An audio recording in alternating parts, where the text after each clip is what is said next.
오늘 마가복음 12장입니다. 오늘 12장에는 내용이 상당히 많이 나오는데요. 앞부분에는 포도원 농부 비유가 이렇게 나왔습니다. 그리고 13절부터는 당시 예수님께서 당시 종교 지도자들과 또 여기 보면 헤롯 땅도 나왔는데 13절에 보면 이 사람들은 정치 지도자들이겠죠.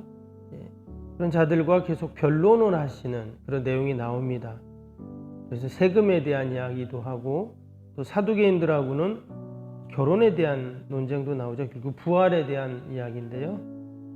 또 이제 첫째 되는 계명, 또 외식하는 것, 또 헌금하는 여러 가지 이야기들 합니다. 지금 이 11장부터 고난 주간의 한 주간을 쭉 이야기한다 했습니다. 그래서 오늘 내용은 화요일 날 있었던 그러니까 주일, 월요일, 화요일 이렇게 가져서 주일, 화요일 날 있었던 변론의 날에 있었던 그런 일들을 쭉 기록을 하고 있습니다. 오늘 앞부분 불의한 농부 비유 한번 살펴보겠습니다. 먼저 1절을 다시 한번 보면 이렇게 시작이 되죠. 예수께서 비유로 그들에게 말씀하시되 한 사람이 포도원을 만들어 산 울타리로 두르고 즙 짜는 틀을 만들고 망대를 지어서 농부들에게 새로 주고 타국에 갔더니. 여기 보면 예수께서 비유로 그들에게 말씀하시되 그랬습니다. 그래서 그들이 누굽니까? 앞에 말씀드린 것처럼 당시의 종교 지도자들 또 정치 권력자들을 이야기하는 겁니다. 지금 그들에게 지금 예수님이 비유로 말씀을 하고 계세요. 그냥 이야기할 수 있지만 비유로 얘기해요.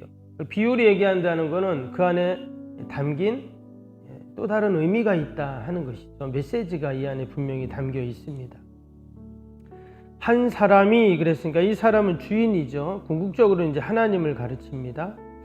그리고 이제 포도원은 이스라엘 백성을 가르칩니다. 성경에 나오는 포도원은 전부 이스라엘, 또 이스라엘 백성들을 가르친다 이렇게 우리가 이해를 하면 되는데요. 그 주인이 이제 포도원을 정성껏 만들었습니다. 울타리도 만들고 또 포도즙을 짜는 틀도 만들었죠. 그리고 높은 망대도 만들어서 포도원을 잘 만들어 놓고는 타국에 갑니다. 농부들에게 세를 주고 타국에 갔어요. 자기가 잘 만들어 놓고 자기가 관리를 해야 되는데 본인은 타국에 가고 그거를 일할 수 있는 농부들에게 소위 소장농이라고 하죠. 그들에게 세를 줬으니까 세로 주고 이제 갔습니다. 왜 이랬을까? 여러 가지 학자들의 이야기가 있는데요. 당시에는 이런 일들이 많이 있었으며 특별히 부자들은 외국으로 많이 갔대요. 그래서 왜 그랬나? 당시 이제 로마의 과도한 세금들이 이 부자들에게 돈을 많이 이렇게 뽑아내는 겁니다. 그래서 소장농들에게 자신의 재산을 맡기고 자신은 타국으로 가는 일들이 비일비재했다고 해요. 그리고 또 한 가지는 그 헤롯 왕이 이스라엘 백성들의 환심을 사기 위해서 성전을 지어주잖아요. 근데 무려 46년 동안 성전을 보수하는 거죠. 계속 보수를 하는데 그것을 다 하지 못합니다.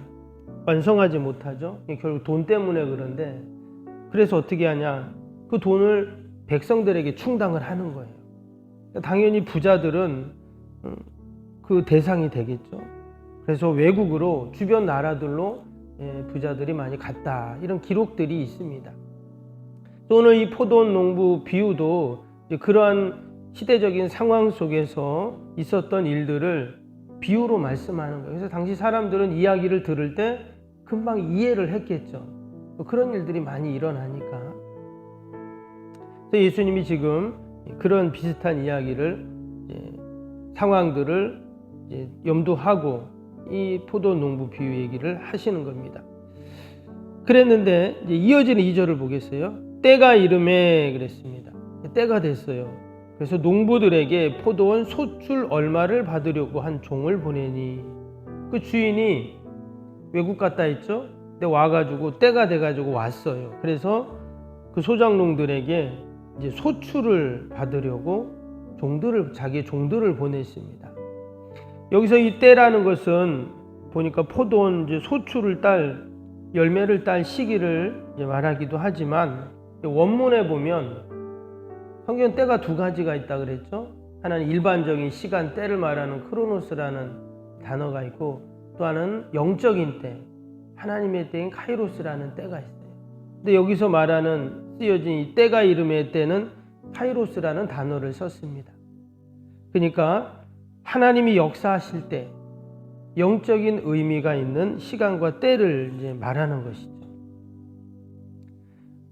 그 때가 되어서 이제 주인이 종들을 시켜서 보내서 소작농들을 만나 소출을 얻게 달라고 얘기를 하는 거죠. 근데 어떤 일이 일어났는가? 이제 3절부터 보시면 그들이 종을 잡아 심히 때리고 거저 보냈거늘 다른 종들을 보내니 그의 머리에 상처를 내고 능욕하였거늘 또 다른 종을 보내니 그들이 그를 죽이고 또 그 외에 많은 종들도 더러는 때리고 더러는 죽인지라.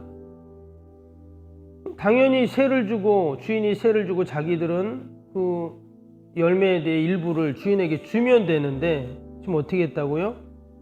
그 보낸 종들을 능욕하고 때리고 심지어는 죽였다 이렇게 나옵니다. 그리고 마지막 7절 8절에 보면 주인이 아들을 보내죠. 마지막에. 근데 어떻게 합니까? 아들도 죽이게 됩니다. 참 이 소작농들이 왜 이런 끔찍한 짓을 했는가?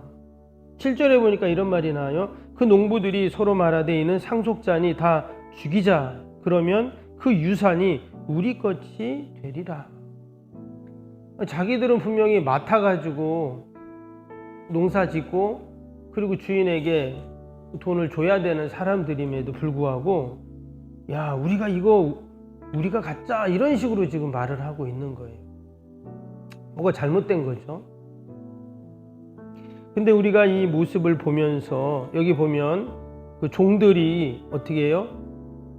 박해를 받고 능욕받고 심지어 죽임을 당하고, 이 마지막에 보면 그 6절에 보면 사랑하는 아들을 보내는데 그 아들을 또 죽였다 이렇게 나옵니다. 그래서 이 고난받는 이 종들의 모습을 보면서 우리는 누가 생각나죠? 예수님이 생각나죠. 예수님께서 장차 그 십자가 고난의 길을 가실 때 받으실 그 능욕 또 고난, 마지막엔 십자가에서 죽으시잖아요. 지금 이 비유가 그 예수님의 십자가 사건을 예표하고 있다. 지금 고난주간이니까 이제 며칠 있으면 예수님이 그렇게 되시는 거잖아요. 그것을 지금 이제 이야기를 하고 있는 것입니다.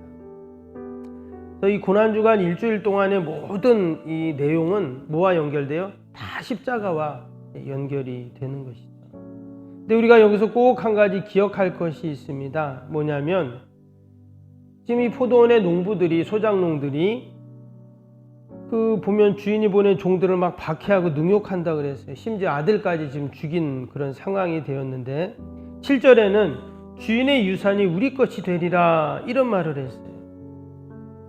근데 희한한 것은 주인이 지금 어때요?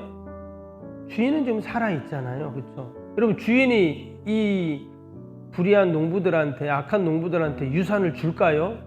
예, 주지 않죠. 말도 안 되는 일이죠. 즉, 이 농부들은 지금 착각을 하고 있는 거예요. 아, 이게 우리 거다, 이제. 우리가 이 유산을 받으면 된다. 이제 아들까지 죽었으니까 우리 거지. 이런 식으로 오해를 지금 하고 있습니다. 근데 그 주인은 절대 이 불의한 농부들한테 줄 리가 없습니다. 그리고 또한 지금 아마 얼마나 시간이 지났는지는 모르겠지만 오랫동안 그들이 농사를 짓고 또 주인에게, 사실 이들은 청지기일 뿐이거든요. 지켜주고 또 거기서 나온 소출의 일부를 자기가 갖고 주인에게 줘야 되는 그런 자들인데 그것을 지금 그들이 인정하지 않고 잊어버리고 있는 그러한 일들이죠. 우리가 이 말씀을 보면서 이 불의한 농부들의 모습을 보면서 지금 마치 예수님께서 당시의 종교 지도자들 또 정치 권력자들에게 이 비유를 하고 있다고 했어요. 근데 마치 그들의 모습이 누구와 같아요? 이 불의한 농부들과 같은 모습인 거예요. 하나님이 그들에게 얼마나 많은 은혜와 축복을 주셨습니까? 이스라엘 백성들에게. 또 그들에게 사명을 주셨어요. 근데 그것을 잊고 망각하고 마지막 주인이 올 때 정말 분명히 그 소출을 원하실 텐데 그것을 알지 못하고 이러한 도리어 그 보낸 종들을 박해하고 또 아들을 죽이는 이러한 일들을 행하고 있다라는 것입니다. 우리가 이 포도원 농부의 비유를 보면서 다시 한번 우리의 신앙을 우리가 돌아봐야 할 줄로 믿습니다. 우리가 늘 아름다운 열매를 맺어서 때가 되었을 때 그 앞에도 보면 그 무화과 나무가 말랐던 그 내용이 나옵니다. 거기 보면 무화과 나무를 저주하셨다라는 단어가 나오는데 사실 그 저주라는 단어는 바른 해석이 아니고 심판하셨다 이런 단어거든요. 내용이. 왜 그 무화과 나무를 예수님이 심판하셨는가? 결국 열매가 없었잖아요. 그래서 우리는 우리 믿음의 성도로는 늘 아름다운 열매를 맺어서 우리가 하나님께 영광을 돌려야 할 줄로 믿습니다. 지난 주일날 말씀 보았던 것처럼 요한복음 15장에 포도원 농부, 포도나무와 가지 비유 있었잖아요. 거기도 보면 내가 너 안에, 너가 내 안에 거하면 절로 과실을 많이 맺는다. 우리가 늘 주님 안에 거하고 말씀 안에 거할 때 여러분 풍성한 열매를 맺어서 이로써 하나님께 영광을 돌린다고 그렇게 분명히 말씀하셨는데 우리도 오늘도 아름다운 귀한 열매 맺어 하나님께 영광을 돌리는 저와 여러분이 되기를 축복합니다. 이 땅에서 우리의 삶은 청지기적인 사명을 늘 기억하면서 사는 삶이죠. 그래서 충성되이 늘 주인의 기쁨이 되는 그런 삶을 살 때 하나님께서 분명 나를 통해 영광을 받으실 줄로 믿습니다. 우리 주신 말씀 생각하면서 함께 오늘 금요일 기도 함께 하겠습니다. 76번부터 90번까지.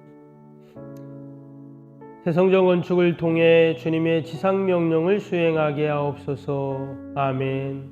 복음의 능력으로 사람을 살리고 세우는 거룩한 공동체로 쓰임받게 하옵소서. 아멘. 선교구제봉사 섬김이 새로운 공간을 통해 역동적으로 펼쳐지게 하옵소서. 아멘. 사도행전을 꿈꾸고 이루는 위대한 교회로 세워지고 쓰임받게 하옵소서. 아멘. 성도들의 간절한 기도와 눈물의 헌신으로 든든히 서가는 교회가 되게 하옵소서. 아멘. 주의를 온전히 성수하며 온전한 11조와 헌금을 드리는 성도가 되게 하옵소서. 아멘. 교회 모든 일꾼들이 성령과 지혜와 믿음과 은혜가 충만하게 하옵소서. 아멘. 온 성도들의 마음과 생각이 하나 되어 건축 과정에 큰 힘이 되게 하옵소서. 아멘. 온 성도들이 교회에 대한 사랑과 긍지로 새성전 건축을 이루어가게 하옵소서. 아멘.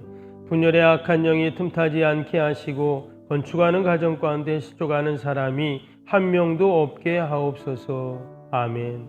새성전을 통해 하나님의 기적 같은 사역이 펼쳐지게 하옵소서. 아멘. 생명력 있는 복음의 역사가 나타나는 부흥의 진원지가 되게 하옵소서. 아멘. 세계를 품고 열방을 위해 기도하는 공간, 거룩한 소통의 공간이 되게 하옵소서. 아멘. 성도들이 벅찬 마음으로 새성전에 임할 하나님의 영광을 소망하게 하옵소서. 아멘. 하나님의 꿈과 비전이 아름답게 펼쳐지는 것을 다 함께 누리게 하옵소서. 아멘. 예수님의 이름으로 기도합니다. 아멘. 사랑과 은혜가 충만하신 하나님 아버지 감사합니다. 우리는 다 포도원 농부들인 줄로 믿습니다. 우리가 아름다운 소출, 풍성한 소출을 거두어 하나님께 늘 영광을 돌리는 저희들이 되게 하여 주옵소서. 우리는 단지 이 땅에 사는 동안 다 청지기들인 줄로 믿습니다. 하나님이 맡겨주신 것 우리가 충성되이 아름답게 가꾸고 돌봐서 때가 되매 하나님 앞에 아버지 영광을 돌리는 저희들 다 되게 하여 주옵소서. 아버지 오늘도 우리가 또 많은 기도의 제목을 가지고 나왔습니다. 나라, 민족, 교회와 이웃, 또 우리 사랑하는 자녀들 하나님 다 올려드리오니 하나님 돌보시고 선하게 인도하여 주옵소서.